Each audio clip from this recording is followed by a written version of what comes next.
Es un gusto volver a estar con ustedes compartiendo este libro de crónicas. Dios les bendiga y les guarde. Gracias por estar presentes y estar atentos al seguimiento de este libro. Hoy hablaremos el capítulo 10 y capítulo 11 de este libro de crónicas. Hoy en este libro de crónicas, habla acerca de la muerte de Saúl y de sus hijos. Aquí podemos ver que los filisteos siempre pelearon contra Israel. En ese tiempo dice que pelearon y huyeron los israelitas delante de ellos, y en el monte de Gilboa. Dice que los filisteos siguieron a Saúl y a sus hijos, y mataron los filisteos a Jonatán, a Abinadab y a Malquisúa, hijos de Saúl.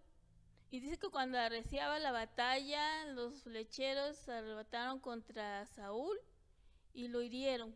Saúl, al verse grandemente herido, él le pidió a su escudero que lo matara, pero su escudero se negó a matar a Saúl, porque pues era el rey, era el ungido. Por lo que Saúl agarró su espada y se echó sobre ella y se mató. Al ver esto, su escudero hizo lo mismo, se mató. Entonces cuando ellos vieron que había muerto el pueblo de Israel y Saúl y sus hijos, ellos huyeron de sus ciudades, y los filisteos aprovecharon y se apoderaron de las ciudades. La historia narra que al día siguiente los filisteos fueron a percatarse de los muertos en la batalla y todo lo que había de sus escudos y de sus espadas. Entonces se dieron cuenta que había muerto Saúl y sus hijos también. Entonces ellos lo que hicieron es que les quitaron sus armas y le quitaron sus espadas, todo lo que ellos traían, sus armaduras, sus espadas, y se los llevaron, les cortaron su cabeza. Dice que le cortaron su cabeza y se hicieron gran alarde hacia sus dioses por haber derrotado a Israel. Dice que llevaron sus cabezas y las colgaron, y ahí en el templo a su dios Dagón. También dice que al enterarse de estas cosas, de lo que les había sucedido, Gabes y Galam hicieron todo lo posible y rescataron y tomaron el cuerpo de Saúl y el de sus hijos, y los trajeron a Gabes y los enterraron sus huesos debajo de la encina de Jabes, y ayunaron 7 días por lo que había muerto Saúl, el ungido de Dios. Así murió Saúl, dice la historia, por su rebelión y que prevaricó contra el Señor y contra su palabra y no la guardó, desobedeció al mandato del Señor. También porque consultó a una divina antes de consultar al Señor. Eso hizo que él muriese y que el reinado pasara a manos de David, hijo de Isaí. Dice que en el capítulo podemos ver David es proclamado rey de Israel. Esto lo podemos ver en el versículo del 1 al 47. Dice: con la muerte de Saúl, David regresó de su exilio, pero también él sintió mucho acerca de la muerte de Saúl, sintió mucho su muerte, porque él, a pesar de que Saúl quería ver muerto a David, David siempre respetó a Saúl como el ungido del Señor, que cuando David tenía la oportunidad de matar a Saúl no lo hizo.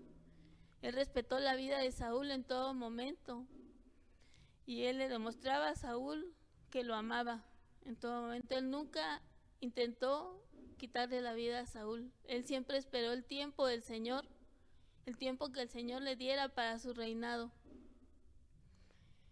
Y dice que entonces todo Israel se juntó en Hebrón y festejaron acerca de que David ya podía ser rey.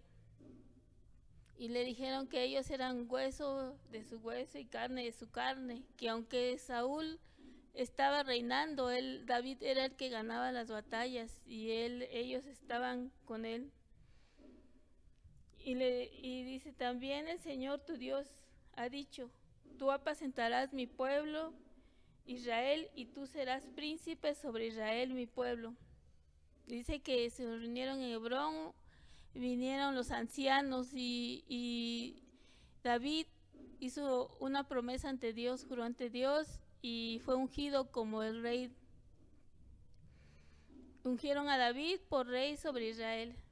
Era David de 30 años cuando comenzó a reinar y reinó 40 años. En Hebrón reinó sobre Judá 7 años y 6 meses, y en Jerusalén reinó 33 años.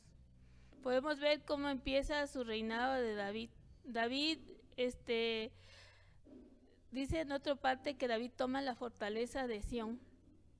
David dice que con todo Israel, fue a Jebús, que ahorita es Jerusalén.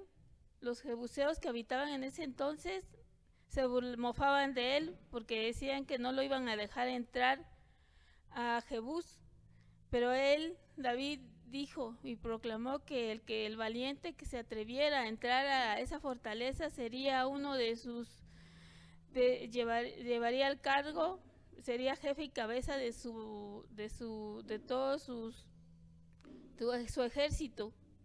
Y dice que el que se animó a subir fue Joab. Ahí él atacó y fue el que fue nombrado comandante de sus ejércitos. Dice que a raíz de que David habitó en la fortaleza, por eso es que se llama Ciudad de David. Dice que David tuvo también numerosos valientes que luchaban con él. Se unieron con él numerosos valientes de antes de cuando era perseguido por Saúl. Se le unieron en la batalla. En sus batallas estaban con él y lo seguían en todo momento, le fueron fieles en todo momento.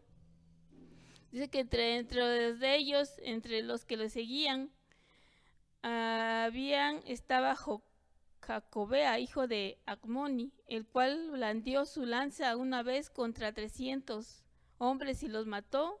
Abisaí, hermano de Joam, el cual blandió su lanza contra 300 y los mató. Beaía, hijo de Joiada, hijo de varón valiente de Jacbel, de grandes hechos. Dice que venció a 2 leones en Moab. También descendió y mató a un león en medio del foso. En tiempos de nieve venció a un egipcio, hombre de 5 codos de estatura, y el egipcio traía una lanza como un rodillo de tejedor, mas él bajó con su báculo y lo mató con el propio rodillo. Y podemos saber ahí que en esos versículos que se detallan de este capítulo se enumeran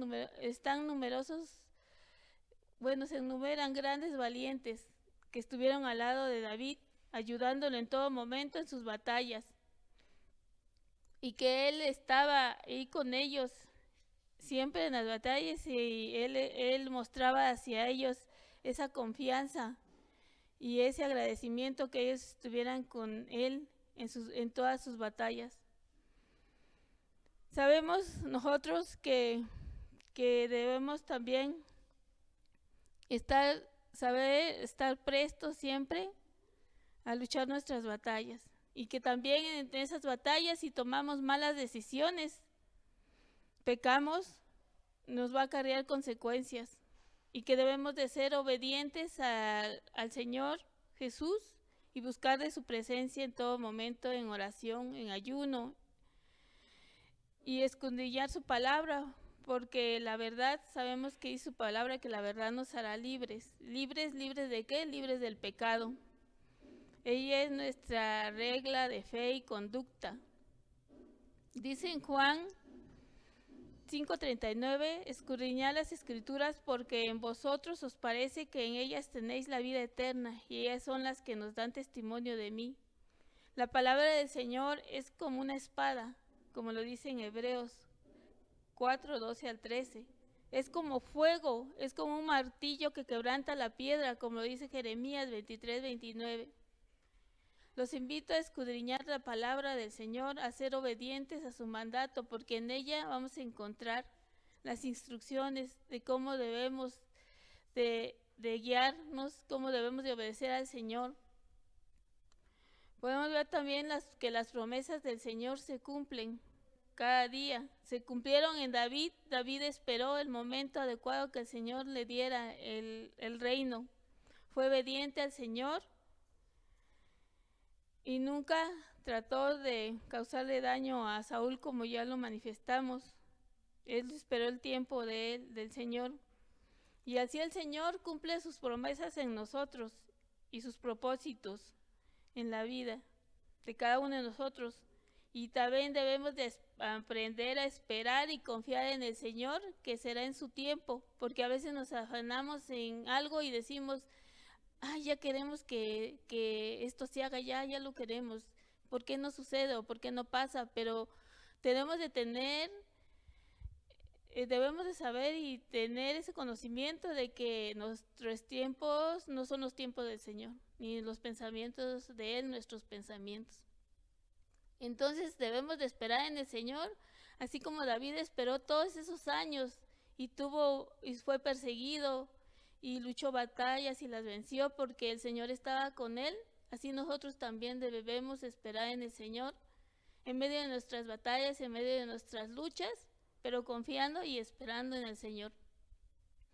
Los invito a que aprendamos a esperar en el Señor, esperar en sus tiempos, refugiémonos en Él, confiemos en Él, que Él obrará de acuerdo a su misericordia. Gracias por estar nuevamente aquí compartiendo este libro de crónicas. Los esperamos en otra nueva transmisión. Gracias.